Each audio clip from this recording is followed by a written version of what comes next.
My parents never bought me a single gift, yet they bought my sister a house, so I gave them the payback they never saw coming. Growing up, I learned to stop expecting presents around my 8th birthday. While other kids unwrapped toys and games, I sat at our kitchen table watching Mom cut a grocery store cake, the kind with a waxy frosting that tastes like chemicals and regret. My younger sister Melissa got a brand new bike that year, pink with streamers and a bell. I got a card with $20 inside and a lecture about being grateful. The pattern continued every year without fail. Christmas morning meant watching Melissa tear through mountains of wrapping paper while I received practical items, socks, notebooks, a winter coat from the clearance rack. Mom always said the same thing when I asked why the difference was so stark. "You're the responsible one, Emma. You understand that we have to be careful with money. Melissa needs more guidance, more support." I worked my first job at 14, cleaning tables at a diner 6 blocks from our house. The owner, Mrs. Chen, paid me under the table and let me take home leftover pie at closing. Every dollar went into a shoebox under my bed because I knew college wouldn't pay for itself. Dad drove past the diner once and saw me wiping down tables through the window. He never came inside. At dinner that night, he asked how my shift went, and I told him it was fine. He nodded and went back to his pot roast. Melissa complained about the math homework she hadn't started. High school graduation arrived on a humid June evening. I walked across that stage with a 4.2 GPA and a full scholarship to State University. My parents attended the ceremony, sitting in the middle section, leaving early to beat traffic. Melissa's middle school graduation 2 years later included a catered backyard party, a professional photographer, and a gold bracelet that cost more than my entire graduation gift, which had been a briefcase from a department store. College became my escape hatch. I studied finance and economics, maintaining perfect grades while working 2 campus jobs. Friday nights found me in the library instead of at parties, calculating compound interest rates and analyzing market trends. My roommate Sarah thought I was crazy for spending weekends creating financial models for fun, but those spreadsheets became my meditation. Numbers made sense. Numbers didn't play favorites. The phone calls home happened monthly, brief and transactional. Mom updated me on Melissa's life, her new boyfriend, her struggles in community college, her decision to drop out and work retail. Dad barely spoke, offering occasional grunts of acknowledgement before handing the phone back to Mom. Nobody asked about my internship at a prestigious investment firm or the awards I collected. When I mentioned landing a job offer from Goldman Sachs, Mom said that was nice and then spent 20 minutes discussing Melissa's upcoming vacation to Cancun, funded entirely by their savings. My career exploded after graduation. Wall Street suited my personality, rewarding the calculated risk-taking and emotional detachment I'd perfected over years of familial neglect. By 26, I was pulling in a 6-figure salary. By 28, I'd made my first million through careful investments and a startup acquisition. The money piled up in my accounts, but I lived modestly in a rent-controlled apartment, driving a used Honda and buying clothes from discount retailers. Wealth meant security, meant options, meant never depending on anyone who might choose someone else over me. Melissa's life followed a different trajectory. She bounced between jobs, relationships, and apartments with alarming frequency. Each failure brought her back to our parents' doorstep, where they welcomed her with open arms and open wallets. I heard about these rescues through Mom's phone calls, delivered with a tone that expected sympathy and perhaps financial assistance. I offered neither. My money stayed locked away, growing through careful portfolio management and strategic real estate investments. The weeks leading up to that revelation were marked by unusual behavior. Mom called me 3 times in 1 month, a frequency that raised immediate suspicion. She asked vague questions about my work, my apartment, whether I was seeing anyone. The conversations felt scripted, like she was checking boxes on some invisible list. I answered minimally, waiting for the real purpose to emerge. Melissa's social media activity shifted too. Suddenly, her posts focused less on complaints and more on aspirational content, home decor pins, mortgage advice articles, real estate market updates. She shared posts about millennial homeownership, about breaking cycles and building futures. The pattern was obvious to anyone paying attention. Something was coming, and I needed to be prepared for whatever bomb they planned to drop. The announcement came during a Sunday dinner I'd been guilted into attending. I sat at the same kitchen table from my childhood, now scarred with decades of use, picking at Mom's dry chicken. Dad cleared his throat, that pre-speech sound I remembered from every disappointing conversation. "We have exciting news," he said, glancing at Melissa, who practically vibrated with anticipation. "We're buying Melissa a house. I set down my fork carefully, the clatter against the plate louder than intended. "Excuse me?" Mom jumped in, her voice bright with forced enthusiasm. "It's a wonderful 3-bedroom in that new development across town. Melissa's been struggling with rent, and we thought this would give her stability. A chance to really establish herself." "How much?"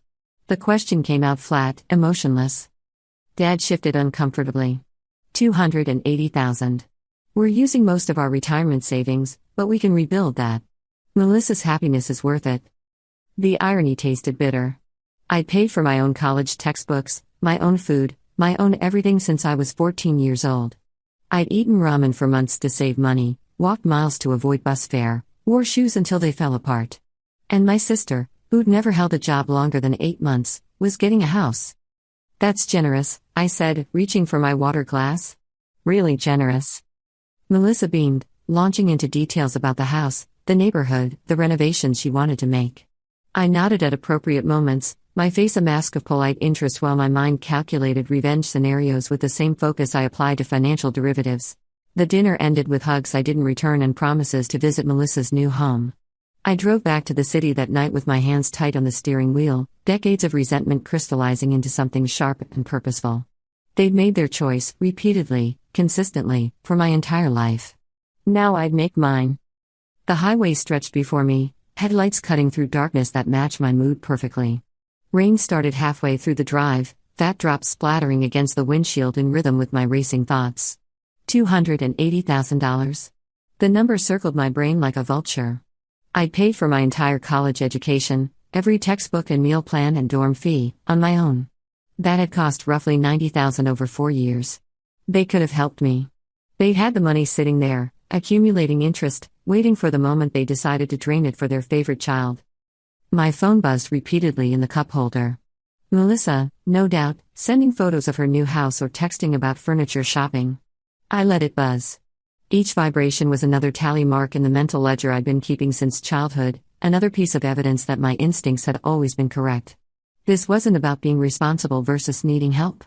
This was about them loving one daughter and tolerating the other. Back in my apartment, I poured a glass of wine I couldn't taste and opened my laptop. The spreadsheets that usually brought me comfort looked different now, glowing in the dim light. I had assets they couldn't imagine. My investment portfolio alone was worth more than their house, Melissa's new house, and both cars combined. I built an empire from nothing while they'd watched, never once asking how I'd done it or expressing pride in the achievement. Sarah texted around midnight, asking if I wanted to grab brunch the next day. I typed out a response, deleted it, tried again. "Can't tomorrow. Family stuff." It wasn't technically a lie. Family stuff was all I could think about, though not in the way Sarah would assume. She knew the basics of my childhood, the broad strokes of favoritism and neglect, but she'd never understood the depth of it. People with normal families rarely did. Sleep came in fragments that night. I kept waking up with my jaw clenched, grinding my teeth the way my dentist warned me about. Each time I closed my eyes, I saw Melissa's face across that dinner table, glowing with unearned victory. She'd done nothing to deserve a house except be born second and struggle loudly. Meanwhile, I'd succeeded quietly, and that had been my mistake. Success without struggle made me invisible to parents who only responded to crisis. Morning brought clarity and determination. I showered, dressed in my favorite power suit, and called in sick to work for the first time in 3 years. My assistant sounded shocked when I told her I needed a personal day. "Are you okay, Emma? You never take sick days." I assured her I was fine, just needed to handle some urgent family business. Another truth wrapped in deception. The private investigator's office occupied the 3rd floor of a nondescript building in Midtown. Robert Chen had been recommended by a colleague who'd used his services during a messy divorce. He specialized in financial investigations, asset searches, the kind of work that required discretion and moral flexibility. His office smelled like coffee and old paper, walls covered with filing cabinets and framed certifications. "I need everything," I told him after minimal pleasantries. "Bank accounts, credit cards, loans, mortgages, retirement funds, insurance policies, income sources. My parents and my sister. I need to know their complete financial picture." Robert didn't blink.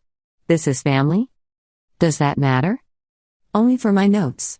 He pulled out a yellow legal pad. "I'll need names, addresses, social security numbers if you have them, dates of birth. Whatever you can provide speeds things up." I come prepared. The folder I handed him contained everything he'd requested and more. Birth certificates I'd found years ago while helping them move, old tax returns Mom had asked me to file, utility bills from the house. I'd been collecting this information without realizing it, like my subconscious knew this moment would eventually arrive. 2 weeks, Robert said, flipping through the documents. I'll have a preliminary report. Full details might take a month, depends on what I find. Money isn't an issue. I want thorough, not fast. He named a price that would have made college-aged Emma gasp. Current Emma pulled out her credit card without hesitation. This was an investment in my future, in closure, in justice. Whatever it cost would be worth it. The next 13 days crawled past like wounded animals. I threw myself into work, taking on extra projects and staying at the office until security started giving me concerned looks. My apartment felt too quiet, too full of thoughts I didn't want to examine. Melissa continued texting, sending photos of her empty rooms and asking for decorating advice. I responded with generic compliments, playing the supportive sister while planning her downfall. Mom called to ask if I'd thought about what I wanted to contribute toward Melissa's housewarming gift. Your father and I are buying her a dining room set. Maybe you could pitch in for appliances? Her tone was light, expectant, completely oblivious to the rage simmering just beneath my polite responses. I'll think about it, I said, already knowing I'd send nothing. Emma, she's your sister. This is a big milestone. It would mean a lot to her if you participated. The laugh that escaped my throat surprised us both. Like everyone participated in my milestones? I don't remember a housewarming party when I got my first apartment. I don't remember anyone offering to buy me furniture or appliances. But you're right, Mom. This is different. Melissa needs help, and I was always fine on my own. Silence stretched between us, thick with unspoken accusations. Finally, Mom sighed. I don't understand why you're being like this. We're trying to help your sister get on her feet. She's 30 years old. When do her feet become her own responsibility? When you love someone, you help them. That's what family does. I hung up without saying goodbye, my hands shaking with adrenaline. That conversation would have consequences, probably another round of guilt trips and passive-aggressive comments. I didn't care. The mask was cracking, and maybe that was necessary. Maybe they needed to see exactly how much damage they'd done before I dismantled their comfortable little world. Robert called on day 14, earlier than expected. Got something interesting, he said. Can you come to the office? The report waiting on his desk was 3 inches thick, pages and pages of financial documentation that painted a detailed picture of my family's economic reality. Robert walked me through it section by section, his finger tracing lines of data while I absorbed information like blows to the stomach. My parents had taken out a home equity loan to cover Melissa's down payment and closing costs. Their retirement savings had indeed been gutted, leaving them with roughly $40,000 for their future. Dad's pension would provide modest income, but not enough to maintain their current lifestyle. Mom's part-time job barely covered groceries. They were, in Robert's professional opinion, catastrophically overextended. They're one emergency away from serious financial trouble, he said, flipping to a highlighted page. The house purchase wasn't just generous. It was reckless. Melissa's finances were even more illuminating. She had $17,000 in credit card debt, spread across 5 cards all carrying high interest rates. Her car payment ate up a third of her monthly income. She'd been evicted from her previous apartment for non-payment of rent, something my parents had never mentioned. The house wasn't an opportunity. It was a life raft thrown to someone who'd been drowning in her own bad decisions. What about assets? I asked. What do they own outright? Your father has a 2015 truck, paid off. Your mother drives a 2018 sedan with 2 years left on the loan. The house has about $60,000 in equity after the home equity loan. Your sister owns nothing except the furniture in her apartment and whatever's in her checking account, which appears to be around $400. I studied the numbers, my mind already calculating trajectories and consequences. They'd sacrificed their security for Melissa's comfort, betting their future on a daughter who'd never demonstrated financial responsibility. The house was supposed to fix her, to give her stability that would translate into better choices. But stability didn't create character. It just gave irresponsible people a nicer place to make the same mistakes. What happens if your father loses his job? Robert asked, watching me process the information. Or if one of them has a medical emergency? They'd be ruined, I said softly. Completely ruined. He nodded. That's my assessment. They're living on the edge without realizing how sharp it is. I paid Robert his final fee and left with a report tucked under my arm, 3 pounds of ammunition for a war I was just beginning to wage. The subway ride home was a blur of scenarios and strategies. I could wait for natural consequences to unfold, let their poor planning catch up with them organically. Or I could accelerate the timeline, create the crisis that would expose the foundation of sand they'd built their favoritism on. The apartment felt different when I walked in that evening, like the air itself had changed composition. I spread the report across my dining table, pages fanning out like tarot cards predicting an ugly future. Sarah would tell me to walk away, to let karma handle things. Patricia would probably say the same thing, that revenge required too much emotional energy better spent on building my own life. But they didn't understand. This wasn't just about evening scores or proving points. This was about making my parents see what they'd done, forcing them to confront the consequences of choosing one daughter over the other for 30 years. They taught me that love was conditional, that value was measured in neediness rather than achievement. I was going to teach them a different lesson, one that would cost them everything they'd hoarded for Melissa. The first step involved hiring a private investigator, a discreet professional recommended by a colleague. I needed information about every aspect of my parents' financial situation, and I needed it yesterday. Within 2 weeks, I had comprehensive reports, their remaining retirement savings, dad's pension details, mom's part-time income from the craft store, their mortgage status, credit card balances, everything. They'd gutted their safety net for Melissa's house, leaving themselves vulnerable. The first step involved hiring a private investigator, a discreet professional recommended by a colleague. I needed information about every aspect of my parents' financial situation, and I needed it yesterday. Within 2 weeks, I had comprehensive reports, their remaining retirement savings, dad's pension details, mom's part-time income from the craft store, their mortgage status, credit card balances, everything. They gutted their safety net for Melissa's house, leaving themselves vulnerable. Step 2 required patience. I waited 3 months, letting them settle into their new reality. Melissa moved into her house with great fanfare, posting photos on social media of every room, every piece of furniture mom and dad bought her. I liked the posts, left encouraging comments, played the supportive sister role perfectly. Meanwhile, I positioned myself strategically, waiting for the inevitable. During those 3 months, I became a ghost in their lives, present but not really there. I attended Melissa's housewarming party, bringing an expensive bottle of wine I'd picked up at a corner store on the way. The house was exactly what I'd expected, suburban and bland, with beige walls and builder-grade everything. Melissa gave tours like she was showing off the Taj Mahal, pointing out features that came standard in every development home: granite countertops, stainless steel appliances, an open floor plan. "Isn't it amazing?" she gushed, leading me through the master bedroom. I can finally have people over without being embarrassed. I thought about my first apartment, a studio with a bathroom so small you had to stand sideways to close the door. I'd never been embarrassed of it because I'd earned it myself, every square foot paid for with my own labor. "It's really nice, Mel," I said, meaning none of it. Mom and Dad had furnished most of the house, their contribution extending far beyond the purchase price. Every room held evidence of their continued financial support: a leather couch, a king-sized bed with matching nightstands, pots and pans still bearing price tags from expensive kitchen stores. I did rough math in my head, calculating another $15,000 minimum in furnishings alone. At the party, relatives I barely recognized congratulated Melissa on her achievement. "You must be so proud," Aunt Linda said to my parents, her wine glass sloshing dangerously. "Not every parent can give their child such a wonderful start." "We're blessed to be able to help," Mom replied, her hand on Melissa's shoulder. The gesture was casual, affectionate, the kind of physical connection I'd stopped expecting from her by the time I was 12. Nobody mentioned my achievements. Nobody asked about my career or my life in the city. I was a ghost at my sister's celebration, invisible and irrelevant.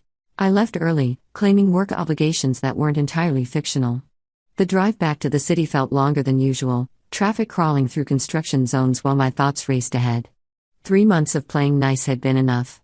The groundwork was laid, the intelligence gathered. Now came the waiting game, watching for the crack in their foundation that I knew would eventually appear. Work became my sanctuary again. I took on a major client, a tech startup looking for Series B funding. The due diligence required 18-hour days, deep dives into financial projections and market analysis. My team complained about the pace, but I thrived on it. Numbers were pure, logical, incapable of favoritism or emotional manipulation. A bad investment was bad regardless of who presented it, and a good opportunity couldn't be denied just because you didn't like where it came from. The startup's founder reminded me of myself at that age, hungry, driven, willing to sacrifice everything for success. His pitch was rough but passionate, his financial models showed promise despite needing refinement. I approved the investment over my partner's concerns, betting $5 million on potential rather than proven performance. He sent me a handwritten thank you note afterward, something nobody had done in years of high-stakes deals. I kept it in my desk drawer, a reminder that gratitude still existed somewhere in the world. Melissa's texts became less frequent as reality set in. Homeownership involved maintenance, property taxes, HOA fees, all the expenses that didn't occur to her when she was dreaming of having her own place. Her social media posts shifted from celebration to complaint: the water heater broke, the AC needed servicing, the yard required constant attention. Each problem came with a price tag she couldn't afford, each crisis solved by our parents' increasingly strained wallet. I watched from a distance, a predator studying wounded prey. My parents' credit card balances crept upward, covering Melissa's emergencies and their own diminishing lifestyle. Dad picked up weekend work at a hardware store, his pride taking hits along with his aging body. Mom's feet swelled from long shifts standing at the craft store register. They were destroying themselves for a daughter who'd never learned to solve her own problems, and the tragedy was they didn't even recognize it as tragedy. They thought they were being good parents. The call came on a Tuesday evening. Mom's voice carried that particular tremor of panic I'd heard before, always related to money. "Emma, honey, I know this is awkward, but we're in a bit of a situation." Dad had lost his job. The company had downsized, eliminating his department entirely. His pension wasn't fully vested yet, meaning a significant reduction in their expected retirement income. They'd applied for unemployment, but the bills kept coming: mortgage, utilities, car payments, the home equity loan they'd taken out to cover closing costs on Melissa's house.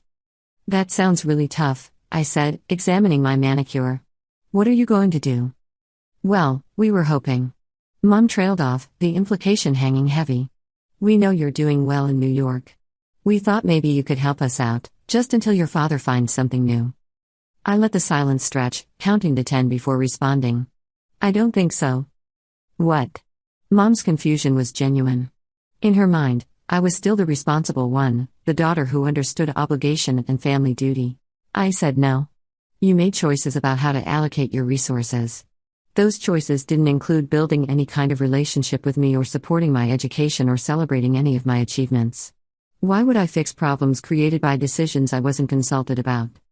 "Emma, that's not fair. We always loved you. We just knew you could handle things on your own." Melissa needed more help. "Melissa is 30 years old with a free house," I said, my voice colder than I'd intended. "She can get a full-time job like the rest of us. You can downsize, sell the house, liquidate assets. Figure it out like I had to figure everything out alone." I hung up before Mom could respond, blocking the number immediately. Dad tried calling from his cell phone an hour later. Blocked. Melissa sent a string of texts accusing me of being heartless and selfish. Blocked. The silence that followed felt like liberation.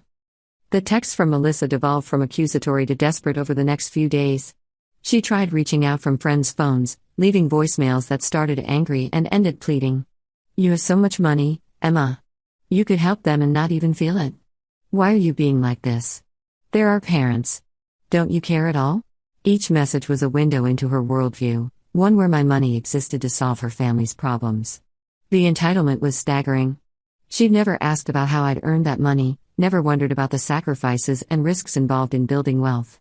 To her, my success was just another resource to be tapped when things got difficult, like a trust fund rather than the result of decades of relentless work.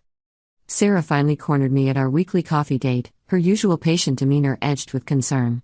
"Your family's been trying to reach me," she said carefully. "Your mom called my office." "Emma, what's going on?" I told her everything, the words spilling out faster than I intended. The house, the pattern of favoritism, the phone call asking for money, my refusal. Sarah listened without interrupting, her expression shifting from surprise to something closer to understanding. "I get why you're angry," she said when I finished. "I really do. But are you sure this is the path you want to take? Cutting them off completely? What's the alternative? Give them money and enable the same dynamic that's existed my entire life? Reward them for treating me like an ATM after ignoring me as a daughter? No, you're right. You don't owe them financial support, especially given the history. She stirred her latte absently. I'm just worried about you. This kind of anger, it's like drinking poison and expecting someone else to die. Then I'll drink poison, I said. At least it's my choice. But I wasn't done. Phase 3 of my plan required a different approach, one that would showcase exactly how much they'd underestimated me. I contacted a family lawyer, someone specializing in estate planning and elder care.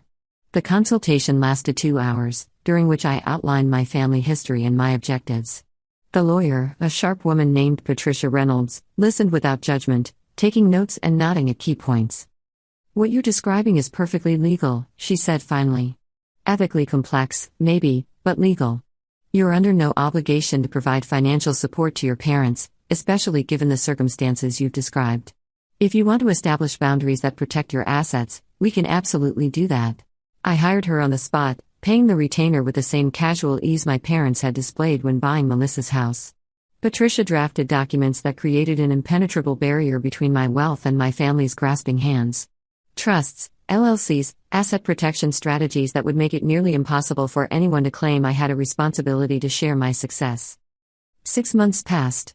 Through carefully maintained connections, I monitored the situation from a distance. Dad found a new job, but it paid significantly less than his previous position. They downsized to a small apartment, selling the family home to cover debts. Mom worked full-time at the craft store now, her feet aching from long shifts. Melissa still lived in her house, complaining on social media about property taxes and maintenance costs while working part-time at a boutique. Then came the health crisis.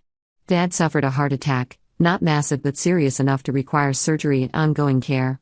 The medical bills piled up despite insurance, co-pays and deductibles eating through their limited savings. Mom called from a number I didn't recognize, her voice breaking as she begged for help. Please, Emma. He could die. Doesn't that mean anything to you? Did my existence mean anything to you? I asked quietly. Did my accomplishments? Did the fact that I worked myself to exhaustion while Melissa got everything handed to her? You made choices. Live with them. I hung up again, but this time the satisfaction felt hollow. Patricia had warned me this might happen, that revenge rarely provides the emotional closure we expect. I ignored her wisdom and pushed forward with the final phase of my plan. The opportunity came through a strange coincidence. The company that owned Melissa's neighborhood was facing bankruptcy, selling off properties to cover debts. Through a shell corporation, I purchased the entire development, including Melissa's house. Technically, she owned the property, but I owned the land beneath it through a complicated lease arrangement common in planned communities. I was now her landlord in every meaningful sense. The letters started arriving at her house, official documents from lawyers explaining changes to the community association fees and rules. Monthly fees tripled. Restrictions on modifications became impossibly strict.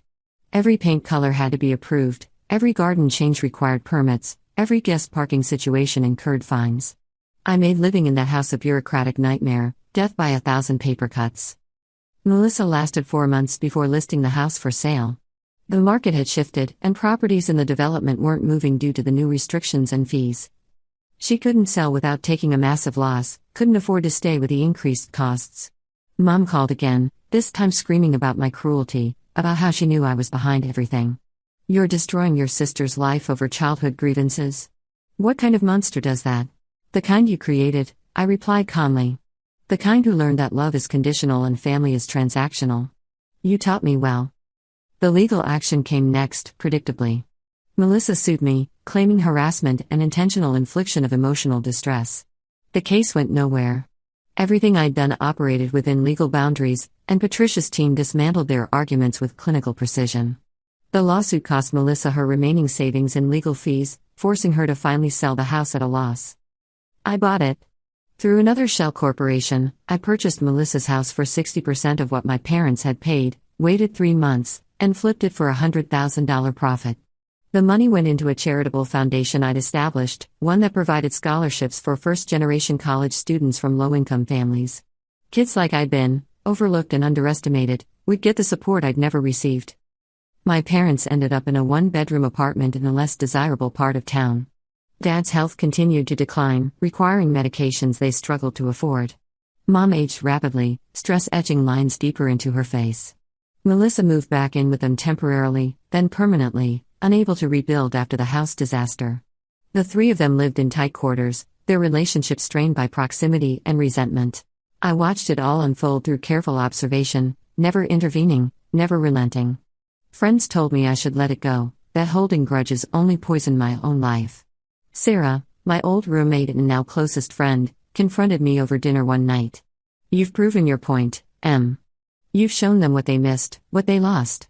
But you're burning yourself up with this anger? When does it end? When does 30 years of neglect end?" I shot back. "When does the pain of knowing you were never enough end?" They didn't just fail to buy me presents, Sarah. They failed to see me. Every choice they made said I didn't matter, that my sister's comfort was more important than my existence. You don't come back from that. 2 years after the house incident, Mom had a stroke.